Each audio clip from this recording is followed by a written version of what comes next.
Hello, my friend. Welcome to class. We are in session. Today, we're going to be talking about vocal mixing, which is something a lot of people have been asking about. So I'm about to reveal the sauce to you because you're one of the most tapped in people. You're on the newsletter and you're one of the most engaged people on the newsletter. And this is going to be the spot where I'm sharing stuff like this moving forward. I really want the newsletter to kind of be like a wizarding school where I just teach you all this behind the scenes stuff as if you paid like a full college tuition to learn production from me. And so today I'll talk to you about how I did the vocal mixing for my new single Do Anything, and I'll show you the secrets that you can use to do vocal mixing for your own tracks, or if you're more of like an engineer or producer, you can get into familiarizing yourself with some very important techniques, or you can get into offering services for the artist that you're trying to produce for. The first thing we have to do is talk about the part that every noob is going to want to skip because they're soft, but it is what it is. You cannot skip this if you want a professional sound. Signal flow is an important thing. Buses, sends, all of that. So I will include a full guide down below if you need to refresh yourself or just get,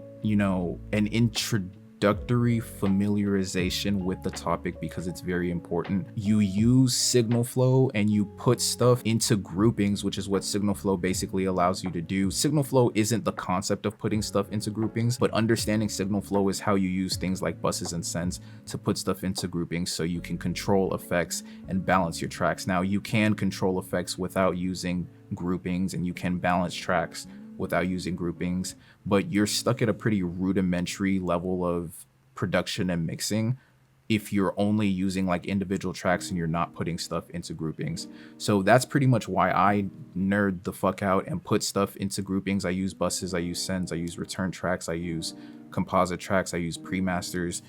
The more I learn about it, the more I want to just do more signal flow, put stuff into groupings. And it does get a little bit deeper, but I promise you, like, that guide that I will provide for you linked in the description down below will be more than enough to get you familiar with the basics. You don't need to know it at any complex level, and I'm about to walk you through it right now. I'm going to show you exactly how I did the signal flow for the vocals to get that shit sounding super clean and sitting in the mix. Basically, the way it works is I record everything that was tracked into a main Vox track, and then there's a bunch of effects tracks. Then those two first things end up in a consolidated bus, and then that consolidated bus, along with any other effects, if there had been any, there weren't any for this specific track, go to a Vox composite, and that's what gets leveled against the buses for, like, say, drums or melodies and stuff like that. Whereas the consolidation bus right here is what's going to be getting leveled against like instruments and individual drum tracks and stuff like that. So let's get into talking about that. So these two tracks right here are the tracking tracks where my vocals initially come in. And then from here, we have a bunch of various tracks that are just for delay. Delay was pretty much the only effect that I ended up using on my vocals, which we will talk about in a little bit. And then all of these end up in this composite track where I was able to add more effects to control and balance this against the various individual tracks like the drums, the lead melodies, and the choir. And then this Vox track gets sent to this vocal composite track where there are a few more effects. And then this is where I get to level against the composite melody, the composite drums, and the composite low end before doing like my pre-master stuff. Now, I know you're probably wondering a bunch about the actual effects, and I want to talk about that, but explaining the signal flow is a necessary first step. And now it allows us to talk about this next trick that I used in the track. So like I was saying earlier, you're really limited to a rudimentary, pretty boring use of effects if you don't know anything about signal flow. So let's talk about a few examples as to why, going back to all that delay I was using in Do Anything. I basically used a bunch of different delay tracks, and then I did some time syncing and drew automation to create ad-libs using the delay. So here's one of the delay tracks. Right here is the outer space delay that I used. I synced it on the first playhead using the 1/2 beat. And so if we take a listen and look at the fader, you're gonna see the automation happening in real time. And then once we've seen it, we'll go into the track and we'll take a look at how it's drawn. That's my group. I'ma be getting paid till I'm laying in my fucking tomb. New bitch is a 10, so I took her to the Louvre. Now them shooters at your house, any amount, he a mouse, so we. So if we exit and come to the track, you can see that for that part where I say to the Louvre, the Vox is on this track, and I have this automation basically start playing when it comes onto that word, and then it kind of decays out over time. That's my group. I'ma be getting paid till I'm laying in my fucking tomb. New bitch is a 10, so I took her to the Louvre. Now them shooters at your house, any amount, he a mouse, so we. And I guess something that I should make a note of is the way that I dealt with this one having the delay applied and fading out over time while another, Vox was going without any delay on it, is that I ended up having two vocal tracking tracks with the exact same effects applied so that I didn't have to deal with, the delay bleed over. I could have one with the delay being applied and fading out over time, while another track had just the basic Vox effects without being sent to any delay. So that's what pretty much the rest of these are. There's just various points throughout the track where automation is creating delays in order to create those kinds of ad-libs. So we could go to like one more point just so you could listen and see. Dope, then roll some more and invite all of them hoes. Do anything for smoke, I do anything for powerful, then post some more and invite all of the hoes. There's one part where I kind of just let it keep going for a while. Do anything for poke, I do anything for smoke. Roll some dope, then roll some more and invite all of them hoes. Do anything for smoke, I do anything for powerful, then post some more and invite all of the hoes.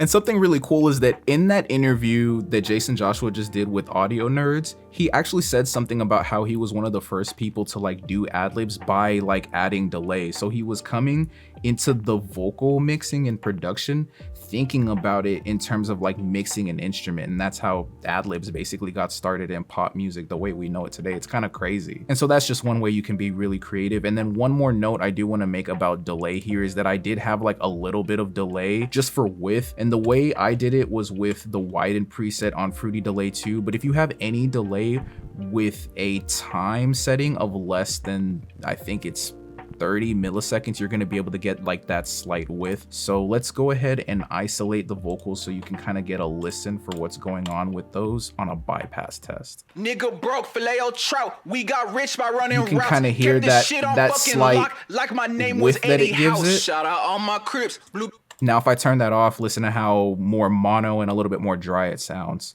Nigga broke filet o trout. We got rich by running routes. Kept this shit on fucking lock like my name was Turn it Eddie back House. on. Shout out all my Crips. Blue bandana on my hip. Take a look or take a pic, but get too close and you get clipped. I only bow down to. Delay on its own is already like pure sauce, but if you apply automation to it, bro, with the signal flow, you're getting into wizardry for sure. I will not lie to you. I will not lie to you. All right. Now, I know you knew this part was coming. I know you were like watching, listening, like, okay, when is he gonna say it? It's here now. It's here now. Now, let me preface all this by saying I keep shocking my damn self at how true it is that everything really is equalization. Like when I was preparing to make this lesson for you today, I was just skimming the Radiator instruction manual to see, what does Radiator do again, right? Because it said saturation and it does saturate, but do you know how it saturates? Through equalization bands. It's basically just an emulation of a type of equalization that had a specific type of sound and a specific type of noise. It's literally just equalization. Like here's a bunch of yap about what Radiator does, and the manual is a little bit more yappy about what it does, but it is very interesting and I do recommend reading it and your manuals in general. But specifically this sentence right here is just like, when I read it, I'm like, how did I miss this the first time? It plainly tells you that it's an equalizer and it works off of impulse response. That's the whole thing. So please believe me when I tell you, bro, it's everything. If you get nice with your equalization, bro, your stuff is going to be sounding immaculate. In this specific track, I used a lot of equalization and saturation, which was just equalization, to make everything sit really nicely and balanced. That was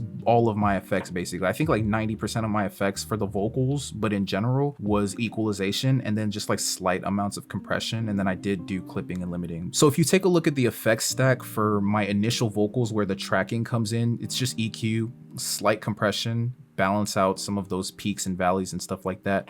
Pitcher for auto-tune stuff, Radiator, which is just EQ, Neutron, which is just EQ. More EQ, slight compression. It's just compression in series. When you get to that composite track where the tracking vocals and the effects were meeting, slight compression, clipping. More EQ, more top of the stack clipping. Like, Bro, that's the whole thing. Is all EQ. Is crazy. And because I'm no hoe, I do actually want to show you some of the settings that are going on in here. So here's the initial EQ on my vocals, and it was just to get the frequencies that sound good to sound good. It's going to be different for everybody. I would imagine that this will work for a male vocal that's like not too deep, because I don't have like the deepest voice in the world. So this will probably work for a balanced vocal in general. So if like you're a woman, this might actually be a lot closer to what would work for you compared to like a guy who's got like a way deeper like baritone voice type shit. Kind of just like a high pass, and then accentuating the fundamental character of my vocal, which is usually going to be in 200 for every human being, regardless of like what kind of vocal tone you have. And then just accentuating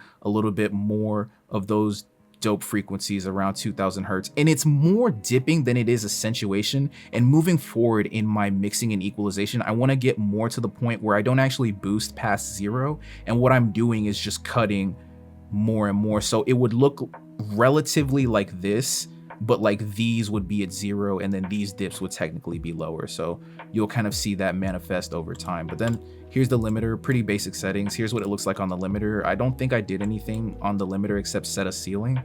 And then on the compressor, pretty basic settings. There's the threshold. The ratio is at a 4:1, which is pretty standard stuff. Attack of 9 milliseconds, which is pretty normal for rap vocals.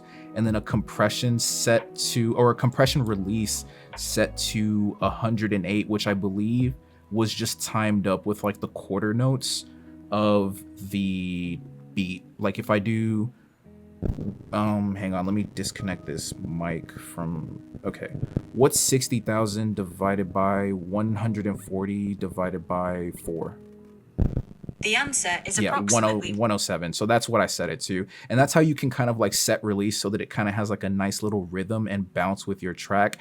You don't really notice it at first, but the more you begin to like listen to compression and mix and produce in general, you're going to notice that there's kind of like a pulsation with compression, and that adds to like the way you can use it to do just dope stuff. That's also, side note, that little math trick is how you can set your delay if it didn't have a sync function like Outer Space does. That's also how you can set basically like a lot of release functions to be time synced to your tempo, because that's literally the calculation that the VST is doing when it's time syncing it. It's just the amount of milliseconds in a minute divided by the tempo divided by the beat, the amount of beats that you want to do it, half beat, quarter beat, eighth beat, whatever the case may be, so that you know what we're talking about next time. And then I believe everything else was set, like I just left it as it was. Pitcher, there are the settings. The only thing that really matters is the key. I didn't even change anything else. Radiator, which is just equalization. Here are the settings. I think the most important thing about Radiator that I've learned is that I like to turn the mix all the way up and just deal with it as if it's fully applied as an equalizer, instead of like, you know, like mixing it in, because it's just an equalizer. Why would you mix the equalizer in? It's better to operate with it already fully applied and then like, you know, deal with that as it is. And then the other thing is, That's my group. I'm gonna be getting paid. when you're let me go to this one where Radiator is on. That's my group. When I'ma you're be getting using paid to- Radiator, it has this VU meter, and we'll have to do a lesson about VU meters, but basically you want it to kind of even out, like you want the overall work that it's doing to sit somewhere around like 0, to be honest. That's my group. I'm gonna be Like mine is like going over 0, but it's also like down here too, so it's kind of like averaging I'm out gonna be getting paid till I'm laying in. to like around 0, maybe like +1. That's my group. And even though I'ma- it's like even hitting that +3, as long as it's not like sitting at +3 and super hot at like +3, that's what you really don't want, because that means like the VST, it's basically the VU meter telling you that the VST is working way too hard. They have these VU meters built into VSTs wherever they have them, because the VU meters used to be like the manufacturer telling you that the 0 point is where the VST is supposed to be hitting for it to be doing what it's supposed to be doing. It's a little bit difficult to explain, but basically if I want Radiator to be operating correctly in general, if it was actually the 1567 that it's emulating, it would have to be hitting at that 0 to be working correctly around that 0. It's not like a hard fast rule, but especially in this emulator, that's where I want it to be hitting if I wanted to emulate that VST and to be producing that correct effect. So that's something to think about. I think Outer Space also has a VU meter if we want to go look at it really quickly, and that's something that I use a lot too. Yeah, VU meters are really useful. That's why they're there if you never paid attention to it before, because it's something that took me a long time to care about. And then I have another equalizer, which actually wasn't doing anything, but what I did was I had this equalizer set up to label my vocal tracks as like things that I could unmask against. If we go to like the composite track for the synths, I guess it wasn't there. Where did I do it? Here, for example, this is basically what I was doing. Like I was unmasking certain things from the vocals. So for example, with this melody composite track, like I was unmasking these specific frequencies from the vocal. That's basically why I have like a random equalizer sometimes that's not really doing anything. This one on the vocal composite was doing it, but sometimes I'll have like just a random neutron equalizer that's not doing anything, simply so that I can read data from that track. And I do actually have to look into seeing if, like Radiator, for example, does it apply some effects automatically once it's on that I can mix out? I'll have to look into that, because if so, I would want to look for a way to bypass the actual effects that it's applying, but still getting the like unmasking functionality. I'll have to look into that. But for the most part, I think the whole point of some of these equalizers is that they don't do that, so that you can use those functionalities and things of that nature. But getting into the rest of the effects that I use on the vocals, we've already talked a little bit about the delay, but just to go very quickly through each delay track, there is the widen delay preset, which again, that's just the widen delay preset, more equalization from Radiator, some limiting, and then this limiter was actually so that I could sidechain my vocals to the delay, so that I could use the vocal signal to dip out the delay sometimes. That way they wouldn't be like conflicting too much. So the vocal would come in basically, and it would duck the signal from the delay, and then when the vocal released, it would allow that delay effect to be more pronounced, and because there's nothing ducking it anymore, so it really kept those signals from fighting. So actually, if we play that really quickly and look at it, that's my groove. I'ma be getting paid till I'm laying in my fucking tomb. New bitch is a 10, so I took her to the Louvre. Now them shooters that's actually at what your both house, of these any are. amount, he a mouse, so we gotta take him out. Nigga broke, filet-o trout. We got rich by running routes. Kept the shit on fucking lock, like my name was Ed. If we turn them off, it's so much more like bleed with that delay. That's my groove. I'ma be getting paid till I'm laying in my fucking tomb. New Now bitch let's is turn a it on. 10, so I took her to the Louvre.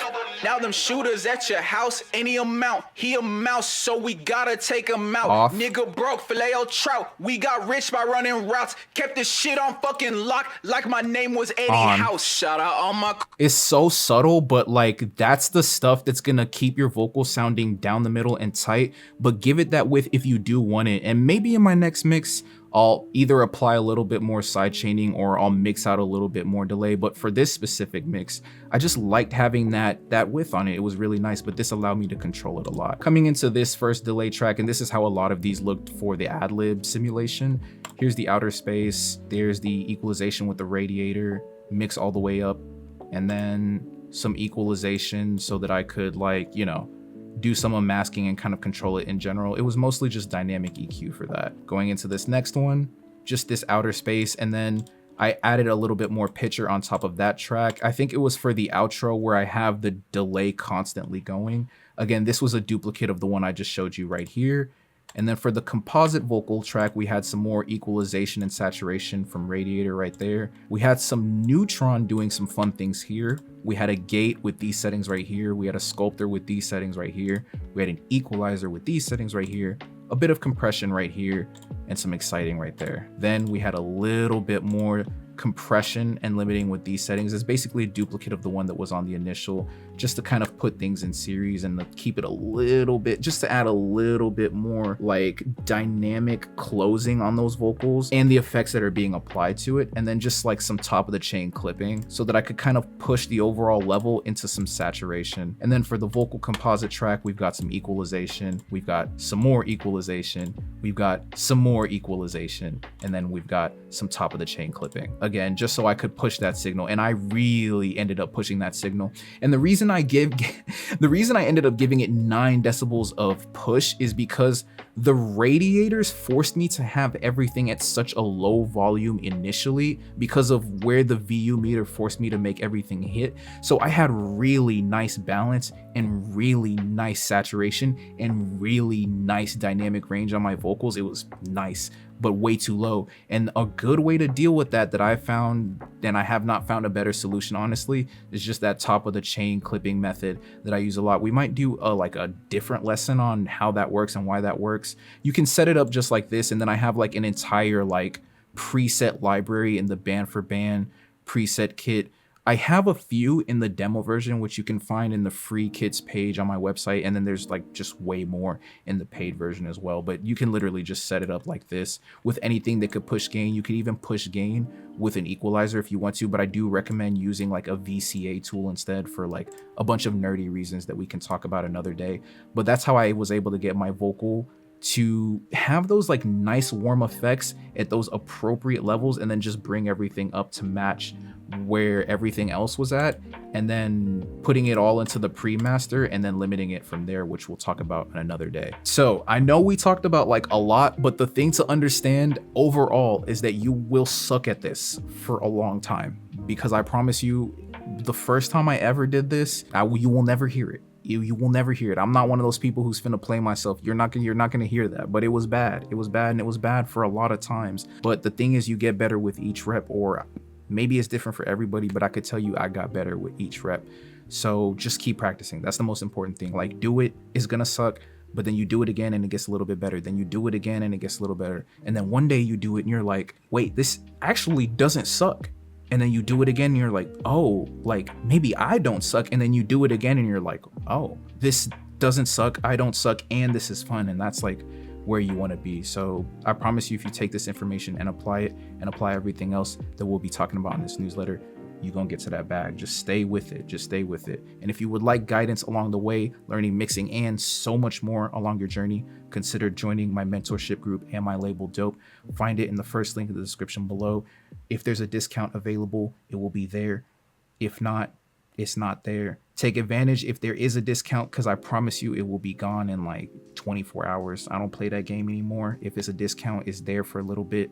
If you miss out, full price is full price. You know what I'm saying? But I love you so much. Take care. I'll see you in the next one. Peace.